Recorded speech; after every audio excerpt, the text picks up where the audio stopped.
Hi guys! So, as many of you know, I'm expecting a baby in 2019 and we're super excited, of course. And during this whole time that I've been pregnant, I've been doing a lot more nutritional research. I've always been interested in nutrition. I'm not a nutritionist, I just dabble in it. I'm sort of an amateur. But I like learning about nutrition. So, of course, when I got pregnant, I wanted to know more about what should I be eating, what should I be avoiding, the nutrients I should be making sure I'm getting in the form of supplements rather than food, and all those things. And along the way, I started learning a lot about the nutritional benefits and like the long-term benefits of being vegan while pregnant, and also the risk of eating animal products during your pregnancy. It's really crazy, all the stuff that I discovered. There's so much scientific evidence to support eating plant-based vegan while you're pregnant if you want to lower your risk and your child's risk, and in some cases even your grandchildren's risk of disease. So in this video today, I'm going to talk to you about the reasons you should be vegan while you're pregnant. I think people should be vegan at all stages of life, no matter whether they're pregnant or they're nursing or you're young or you're old. But for our purposes today, we're going to talk about the pregnancy stuff.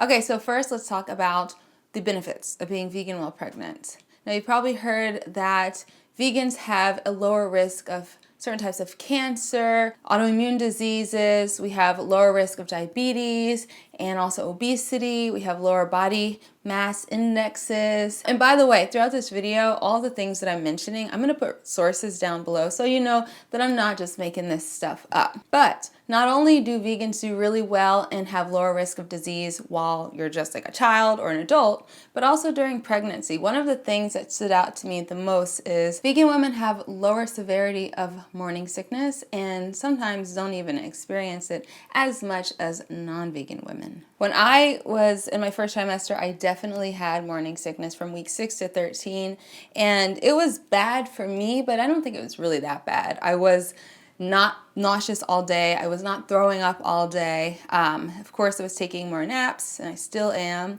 Gotta rest up. But it wasn't really that bad. For me, it was bad just because I'm not usually ever sick. But it did help me slow down and it helped me get my diet even righter. So it's important to keep in mind that if you're eating a diet that's high in animal foods, you might be experiencing worse morning sickness, and who wants that? Vegan women also have lower rates of preeclampsia, which is the high blood pressure brought on during pregnancy. Of course, if you're not pregnant, you also have a lower risk of developing high blood pressure, and vegan diets are a great diet or a way of eating to reverse high blood pressure, so it makes sense. Also, vegan women's breast milk, which is very important, contains lower levels of environmental contaminants, which, I mean, come on, you're going to be breastfeeding your child. You don't want them to be exposed to more environmental contaminants than they already have, just like being alive in this world. Later in the video, I'm going to talk a little bit more about how not being vegan can expose you and your unborn child to more of these contaminants. Being vegan during pregnancy also lowers your child's risk of developing type 1 diabetes.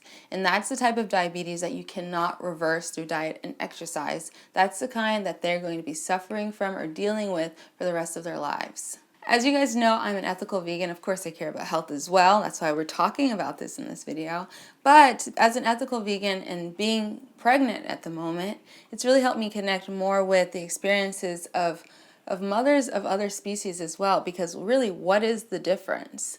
I've been thinking about the experience of dairy cows. You know, they're impregnated against their will. Their babies are taken away at birth so that their milk can be used to feed humans, which we don't need cow's milk. It's not for us, it's for the cow's baby. And so thinking about my baby being taken away and my milk being taken away from me to feed strange humans or another species is totally it's disgusting to me. So when I think about it that way, I realize that, it goes deeper, even deeper than the health aspects. So that's really why I recommend people go vegan for their whole lives, not just during pregnancy. Which brings me to the issues of eating dairy while you are pregnant. Now, first off, let's start by saying that Dairy increases your risk of infertility. Like I said, I'm going to have links down below. So if you want to read more about this, go to the description box below for my sources. So low-fat dairy is linked to increased risk of infertility. So if you're thinking about getting pregnant, then you should be getting that dairy, especially low-fat dairy, out of your life. That goes for men and women. Low-fat yogurt is linked to childhood asthma. I had childhood asthma, and I can't help but think that it's probably linked because I'm also allergic to dairy before being vegan. Okay, so that means that full-fat dairy is okay, right? During pregnancy, before pregnancy? But no, it definitely is not okay either. One of the biggest concerns with consuming dairy are the hormones. So even if you're buying hormone-free, antibiotic-free, organic milk, cheese, yogurt, all that stuff, animals still have hormones, so they don't need to be given hormones to produce hormones on their own. Another thing to keep in mind about cows is that when they're being milked, they're often pregnant. And so while you're pregnant, you have far more hormones present in your milk, whether you're a cow or a human or a dog or whatever. So not only are you getting the hormones from the cow already, but those hormone levels are increased if you're consuming dairy products from pregnant cows. And how would you know whether they're pregnant or not? You really wouldn't. When you buy the product, it doesn't say so. It doesn't even tell you how many hormones are present in that product. So if you think about it, while you're pregnant, while you're developing a fetus, while you're breastfeeding, while your child is young, you don't want them to be exposed to excess levels of hormones, especially not from another species of animal. Some of the negative consequences of all these extra hormones that we're consuming are early puberty in girls, also endometrial cancers, and even prostate cancer. So this isn't just affecting the girls, but also the boys. So I'm sure you guys have heard, if you're pregnant, about why it's so important to have plenty of iron floating around in your body. We have a lot more blood volume while we're pregnant. But if you're consuming dairy while you're pregnant, studies have shown that you may lower your body's ability to absorb iron. So if you're eating dairy, you might end up suffering from an iron deficiency while you're pregnant, which is really dangerous. And instead of telling you to stop eating dairy, your doctor is probably going to prescribe an iron supplement, which is not necessary. You should just get the dairy out instead. And keep in mind that when you're breastfeeding, consuming dairy can contribute to colic, painful colic in your baby. Colic is a condition when your baby is very painfully gassy. And women who have babies who are colicky, the babies cry all the time. It can stress out the woman. It can lead to postpartum depression. And so it's important to avoid foods, especially dairy, that can cause colic in your baby while you're breastfeeding. So now let's talk about fish, because I know a lot of people are pescatarian as an alternative to eating meat, chicken, and red meat especially. And a lot of people are even pescatarian and don't eat dairy because, you probably think that fish is better for you. And I will say that as somebody who used to be a pescatarian, I totally get it. However, I have learned over time, and part of the reason I gave up fish too, when I became vegetarian and then vegan, was because of the incredible amount of contamination that is found within the fish that we eat. And when you eat contaminated fish contaminated with mercury and PCBs and other environmental and industrial toxins, they end up in your body. And if you're pregnant, they end up in your fetus as well. So it's super important to avoid all those toxins and avoid eating fish. Okay, so here's a couple of facts about consuming fish during pregnancy. For one, it can take up to 1 year to totally detox your body from the mercury that is found in fish. And it is ironic that people are so concerned about mercury found in vaccines, where we're feeding this stuff to our children and ourselves every day, and it has far more mercury than the mercury found in vaccinations. And mercury is not the only environmental toxin that is found in fish. There are PCBs and dioxins, and if you want to detox from all of those things before you get pregnant, it can take up to 120 years. And one thing that I found so fascinating and surprising too is that because fish contain so many environmental toxins that are trapped in our body's fat tissues, in the United States, each consumption of fish per week increases your risk of diabetes by 5%. So of course, if you're pregnant, diabetes is one of the last things that you want to get. So again, avoid the fish. And also, a recent study of over 26,000 women shows that consuming fish during pregnancy increases your child's risk of childhood obesity. So you might think that fish is the healthiest animal product that you can eat, but as I've just said, there are a lot of scary associated risks with eating fish. So I think you should avoid that as well. Okay, so now let's talk about meat. Over the years, I've heard many women say that they couldn't eat meat while they were pregnant, but before and after they were totally fine with it, but they were repulsed by it while they were pregnant. And there are plenty of cultures around the world that have taboos around eating meat during pregnancy, because you could be exposing your child, or yourself of course, to pathogens that your body might not be able to fight while you're pregnant because your immune system is weaker and all that stuff. But I've also heard women say that they crave meat during pregnancy.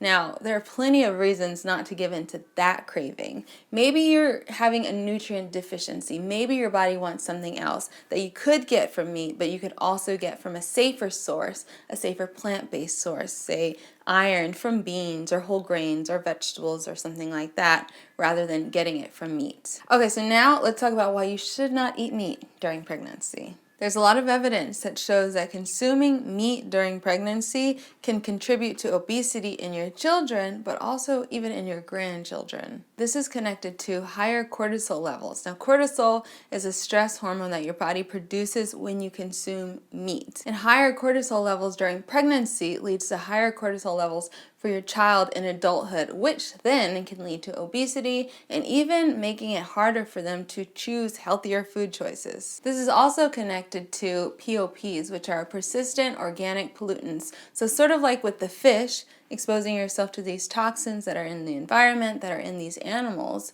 you can be exposing yourself and your child to more pollutants that can negatively affect them, throughout their lives. Another thing is that consuming saturated fat can increase your risk and severity of morning sickness. Avoiding meat is a super easy and good way to keep your levels of saturated fat down. And avoiding meat can reduce your exposure to pathogens. And while we're pregnant, we are immunosuppressed, meaning that our immune systems are weaker so that our bodies can accept the new life form without rejecting it, without causing a miscarriage. So if you're eating meat and you're exposing your body to pathogens, maybe before you could fight those pathogens, but during pregnancy, it's more difficult. So that's traditionally why women avoided meat while they're pregnant. So there are so many reasons to avoid meat during pregnancy. Of course, for you as a pregnant woman, it makes your experience a lot easier when you're avoiding meat, but also for your child and, again, your grandchildren. I think that's one of the craziest things, that your diet today as a pregnant person can affect future generations beyond your child. So avoid the meat, avoid the dairy, avoid the fish. Choose vegan options, not any vegan options, of course, whole food vegan options, things that are minimally processed, whole grains, beans, fresh fruits and vegetables every day, and you will have a much easier pregnancy. I mean, I haven't had my baby yet, but my pregnancy has been great. I mean, I did have morning sickness at the beginning, but like I said, it wasn't really that bad. And I do feel like, I just feel healthy. I got my blood levels tested, so I knew if I had any deficiencies from the doctor without just guessing on my own. And I did have a deficiency in vitamin D because it was really hot this summer and I did not want to go outside. So I started taking a vegan vitamin D supplement. But it was as simple as that. And now I'm back to my healthy, normal self.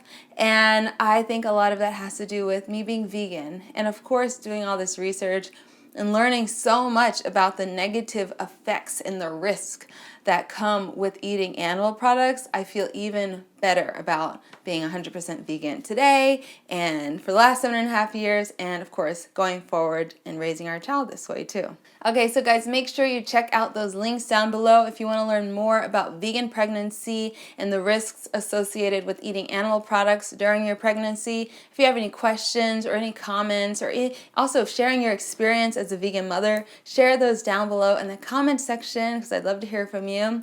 And I will see you guys next time. I'm going to be doing more vegan pregnancy videos, so keep an eye out for that.